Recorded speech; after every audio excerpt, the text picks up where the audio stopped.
Doctor గారు, నేను ఒక అమ్మాయిని ప్రేమిస్తున్నాను. ఆ అమ్మాయి యంగ్గా అందంగా ఉంటుంది. మేమిద్దరం పెళ్లి చేసుకోవాలని నిర్ణయానికి వచ్చాము. తీరా తెలిసిందేంటంటే ఆ అమ్మాయి నాకంటే 2 సంవత్సరాలు పెద్ద. ప్రేమ ముదిరి పాకాన పడ్డ తర్వాత గానీ ఈ విషయం తెలీదు. ఇప్పుడు నేను ఈ అమ్మాయిని పెళ్లి చేసుకుంటే పర్వాలేదా, ఏమన్నా అవుతుందా? సలహా ఇవ్వండి అంటున్నారు. పెళ్లి చేసుకొని చెప్తున్నాం, ఏమీ అవ్వదు. ప్రేమించాను తప్పు, వయసు ఎక్కువైతే ఏమవుతుందండి? ఏమవుతుంది? ఏమీ అవ్వదు. 2 ఏళ్ళు కదా, 4 ఏళ్ళు 10 ఏళ్ళనే అవ్వదు. పురుషుల వయసు కంటే స్త్రీ వయసు ఎక్కువ ఉంటే ఏ రకంగా నష్టం జరగదు. ఈ పురుషాధిక్య సమాజంలో పురుషుడు ఎప్పుడు కూడా స్త్రీ తనకంటే తక్కువ ఉండాలి, అన్నిటో తక్కువ ఉండాలి. లెక్క 6 వయసులో కూడా స్త్రీ తనకంటే తక్కువ ఉండాలి, తన మాట వినాలి.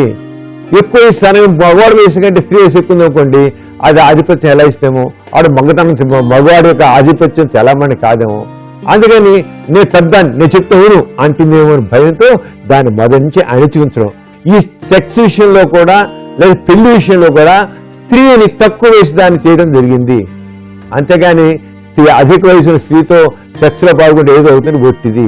దానికి లేని పని చేశారు, ఇంకా సృష్టించారు కవులు. అధిక వయసున్న స్త్రీతో సెక్స్లో పాల్గొంటే పురుషుని ఆయుష్ క్షీణిస్తుంది, ఆరోగ్యం క్షీణిస్తుంది. ఒట్టి మాట. ఆరోగ్యం క్షీణించదు, ఆయుష్ క్షీణించదు, ఏమవదు. అధిక వయసున్న స్త్రీని పెళ్లి చేసుకున్న ఏ రంగా. ఎంతమందో మహానుభావులు, మహనీయులు, చాలామంది భార్యలు వాళ్ళకంటే ఎక్కువ వయసు వాళ్ళు ఉన్నారు. వాళ్ళకి ఆయుష్ క్షీణించినా, ఆరోగ్యం క్షీణించినా, లేకపోతే వాళ్ళకి ఏమైనా యశస్సు తగ్గిపోయిందా, ఏ రంగు నష్టం కలదు. శుభ్రంగా పెళ్లి చేసుకోవచ్చు. ఆమె ఏ రంగు వదిలిపెట్టద్దు, తప్పును పెళ్లి.